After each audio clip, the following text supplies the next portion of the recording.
Welcome to The Explainer, where we break down big ideas. Today, we are digging into the hidden mathematical law that, believe it or not, explains the rise of one of the most important technologies on the planet.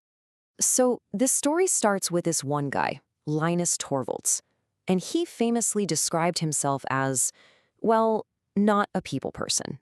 I mean, this wasn't some grand vision to take over the world. He was literally just a student, working on a personal project because he liked programming and, well, he needed an OS for his own computer.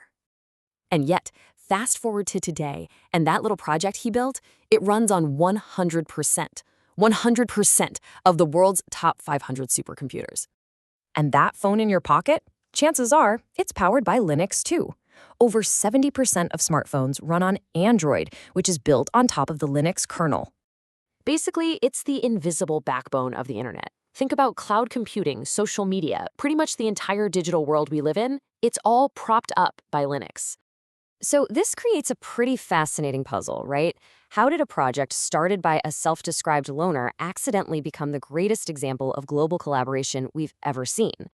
Well, the answer is, weirdly enough, not in some MBA textbook. Nope. It's actually found in a universal mathematical law that comes straight out of ecology. Okay, it's got a mouthful of a name, the Modified Energetic Lotka Volterra framework. We'll just call it MELV. But don't worry about the name.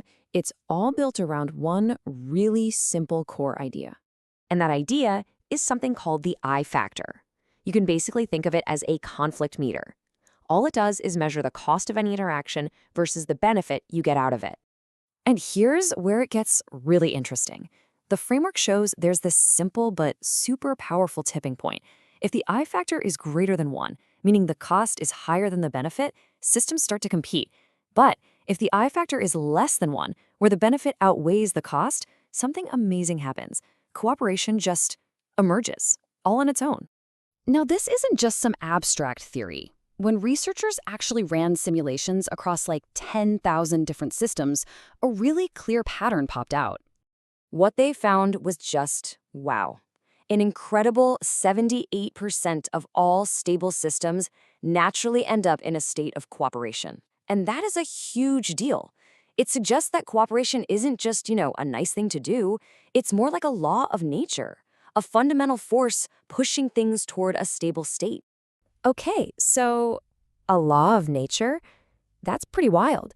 But what does this have to do with Linux? How does this math explain its crazy success? Well, when you actually apply the MELV framework to software, the difference is night and day. On one side, you've got traditional proprietary software, which is a high-cost, super competitive system. And on the other, you have Linux, which is the total opposite, a low-cost, cooperative one. And here's the real kicker. The I factor for Linux isn't just low, it's actually negative. We're talking around negative 0.5. That means it's not just cooperative, it's what's called mutualistic. Every single contribution doesn't just add value, it actively makes the entire system better for everyone else. Think about what that does. This super low-cost environment basically created its own immune system. It meant that the project just couldn't be taken over by people with a high A factor, the ones who just want to take value out instead of putting it in. Those competitive types were naturally filtered out because, frankly, there was nothing for them to exploit. The system just didn't reward that behavior. And this all brings us right back to Linus Torvalds, the guy who, without even trying, became the architect of this perfectly cooperative system.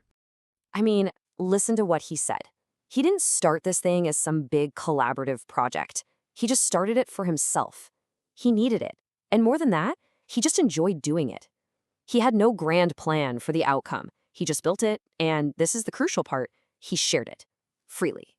So by doing that, by making it open and easy to get, he got rid of all the usual costs and barriers, right? No licensing fees, no complicated legal stuff, no corporate ladder to climb. He completely and totally accidentally created the perfect low-cost, low-energy environment that this MELV framework predicts will lead to a spontaneous explosion of cooperation. So, okay, this is a cool story about software, but the implications here are way, way bigger than just code. Yeah, this isn't just a software thing. We're talking about a universal principle. The same math that explains Linux also shows up in ecology, explaining why some species survive. It shows up in economics, predicting market stability or collapse. Even in politics and our own social systems, the underlying rules for what makes a system stable and successful are the same everywhere. And that leaves us with one last big question to think about. If cooperation is really a fundamental law of nature and not just a choice, where else are we making things harder than they need to be? What other huge problems could we solve if we just focused on lowering the cost of working together?